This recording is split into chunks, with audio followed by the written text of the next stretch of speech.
Bonjour les viewers, content de vous retrouver aujourd'hui pour une grosse vidéo, une vidéo qui, j'en ai conscience, aura forcément des mécontents et des pouces rouges, mais il faut en parler. J'avais fait il y a quelques années une vidéo similaire sur la prélogie et je me dois de faire de même pour la postlogie. Je me suis dit qu'en ce qui concerne Star Wars, la postlogie et YouTube en général, on a souvent tendance à se concentrer sur le négatif, alors cette fois-ci, essayons de regarder le positif. Premièrement, petit point sur celle-ci. Après son rachat en 2012 pour 4,5 milliards, Disney veut faire fructifier son investissement sur Lucasfilm rapidement. Ils mettent donc en route la postlogie et un premier film sort en décembre 2015. Je me rappelle toute la hype qu'a engendré la sortie de la bande-annonce et puis du film au cinéma. C'était fou, mais, et c'était prévisible, les premières critiques font leur apparition, dont la principale disait en gros que le 7 était une copie du 4. 2 ans après seulement, et surtout après un Rogue One très réussi, qui reste pour moi le meilleur film de l'ère Disney et un des meilleurs Star Wars, sort Les Derniers Jedi. Et là, c'est le drame. Le film divise tout le monde entre ceux qui trouvent les changements apportés par le film extraordinaires et ceux qui détestent concrètement ces changements. Je dois avouer que j'ai été très sceptique à mon premier visionnage en salle, mitigé après mon deuxième visionnage au cinéma. Le public n'a pas eu le temps de digérer après un imbroglio en production et le départ de Colin Trevorrow, choisi pour réaliser le 9 au départ, et son remplacement par J.J. Abrams, l'ascension de Skywalker sort en décembre 2019. Il faut également noter qu'une certaine fatigue de Star Wars se faisait sentir et la hype était un peu retombée après l'échec commercial de Solo A Star Wars Story, qui n'est pas un mauvais film, mais qui est arrivé au mauvais moment. Bref, la saga Skywalker se termine sur ce film, et on a l'impression que le tout ne tient pas vraiment en une trilogie bien ficelée et construite comme les précédentes. C'est sans doute le principal défaut que je donnerais à la postlogie au final, le manque de corps entre les trois films, dont j'ai eu parfois l'impression qu'ils ont été faits dans la précipitation. Or les amis, il y a de bonnes choses dans la postlogie. Et aujourd'hui, on est là pour parler de ça. Alors voilà, je me lance, je tente de vous réconcilier avec la postlogie avec 5 raisons de l'aimer. Je ne sais pas vous, mais pour moi, l'opening du Réveil de la Force est vraiment un des meilleurs de la saga tout entière. J'en ai des frissons à chaque fois. Le jeu de miroir avec la scène d'entrée de l'épisode 4, l'arrivée de Kylo Ren accompagnée de la musique superbement composée par John Williams, la puissance que le personnage dégage quand il débarque dans le village sur Jakku. On voit tout de suite que Kylo n'est pas là pour déconner. Et puis la rencontre entre Poe et Finn et leur manière de s'échapper du Destroyer à bord d'un TIE nouvelle génération dans une scène d'action mémorable. Honnêtement, c'était incroyable de voir ça au cinéma. Bon, je dois aussi avouer que les 15 premières minutes de l'épisode 7 montrent les 3 personnages que j'apprécie le plus dans la postlogie, Kylo Ren, Finn et Poe. Là, on commence à rentrer dans un sujet sensible.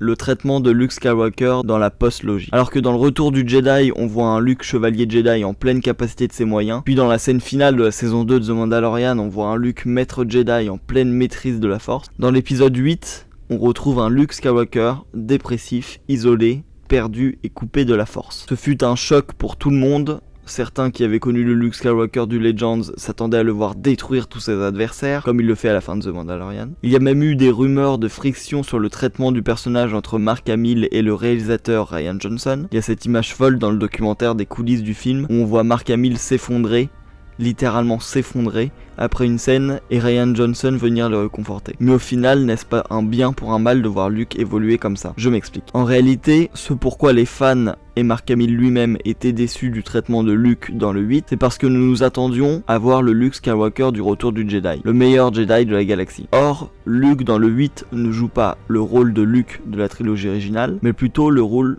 d'Obi-Wan Kenobi. Je trouve ce retournement très intéressant pour ma part. En effet, quand on y pense, il n'y a rien d'étonnant à ce qu'un maître Jedi qui a échoué se coupe de la force et s'exile dans un endroit coupé du monde. On l'a déjà vu, c'était Obi-Wan. C'est d'ailleurs ce qu'on risque de voir au début de la série Kenobi en 2022. Un Jedi en dépression qui rumine sa défaite. Tout au long du 8, Luke se rend compte petit à petit qu'il y a encore un espoir. Rey. La scène la plus marquante à ce sujet, c'est celle de R2 remontrant l'appel à l'aide de Leia, qui avait également convaincu Obi-Wan d'agir. À la fin, il se sacrifie pour tout parier sur cet espoir, comme Obi-Wan l'avait fait avant lui. Et sa scène contre son ancien apprenti, incroyable.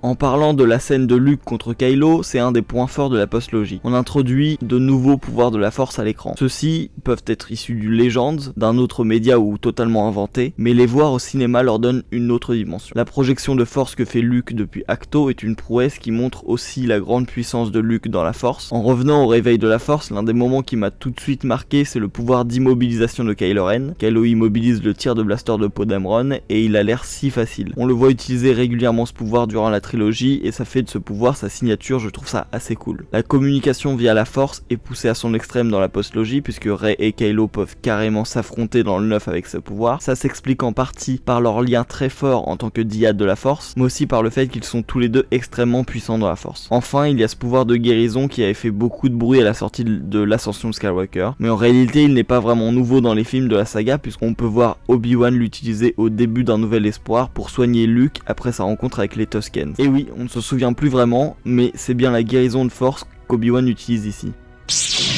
Le Premier Ordre, souvent critiqué pour être une pâle copie de l'Empire et de sa toute-puissance, le Premier Ordre est la grande structure politique qui nous est présentée dans la post-logie. Le Premier Ordre est issu des cendres de l'Empire et au tout début de sa création en 2015, Abrams et consorts ont dû prendre pour exemple les vestiges de l'Empire de l'univers Legends. Et contrairement à ce qu'on pourrait croire, le Premier Ordre a des origines profondes. Depuis l'ultime défaite de l'Empire sur Jakku, les vestiges de l'Empire tentent de s'organiser autour de différents chefs de guerre. C'est d'ailleurs ce qu'on voit un peu dans The Mandalorian avec le Moff Gideon qui détient un certain pouvoir dans le secteur de Nevarro au nom de l'Empire. Le Premier Ordre est en fait le résultat de cette réorganisation de l'Empire, décidée par Palpatine lui-même et contrôlée par Snoke qui est en fait sa marionnette. Je trouve particulièrement intéressant de voir l'évolution de l'Empire après sa chute et c'est somme toute assez logique que le Premier Ordre apparaisse d'un certain désordre. C'est pour ça que je l'ai mis comme un des points forts de la post-logie. Le Premier Ordre est à la fois comme l'Empire, sa continuité, mais aussi à la fois différent de l'Empire. Pas aussi fort bureaucratiquement, en concurrence avec une nouvelle république qui se cherche, c'est le reflet de ce qu'est l'Empire pour la génération d'après dans la galaxie, qui ne l'avait pas connu et qui voyait tous ses côtés positifs. Bref, ma petite déception, c'est de voir le Premier Ordre être complètement inutile dans le 9, laissant place à Palpatine et uniquement Palpatine.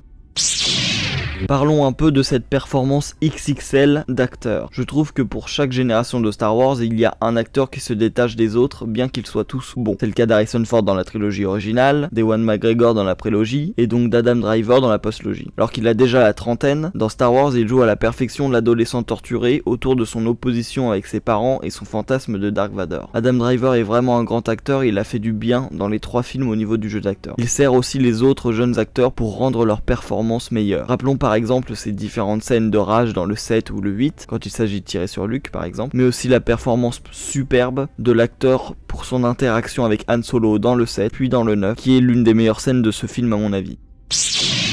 Enfin, raison bonus d'aimer la postlogie, Star Wars est loin d'être terminé. Il y a une nouvelle ère qui se profile, un nouvel âge d'or de Star Wars qui pointe le bout de son nez avec l'univers connecté mené par Favreau et Filoni, débuté avec The Mandalorian. La postlogie va s'intégrer au grand ensemble de la saga, qu'on l'aime ou pas, et ce nouvel univers connecté va apporter de nouvelles précisions sur ce qui se passe dans la postlogie. Alors les amis, je n'ai qu'une chose à dire, vive Star Wars. Amusons-nous tant que Star Wars nous propose des dingueries comme celle-ci, et celles qui viennent. Sur ce, j'en finis avec cette vidéo aujourd'hui. J'espère qu'elle vous aura plu. Si c'est le cas, vous savez ce qu'il vous reste à faire. Abonnement, pouce bleu, commentaire. On se retrouve bientôt pour une prochaine vidéo et d'ici là, portez-vous bien.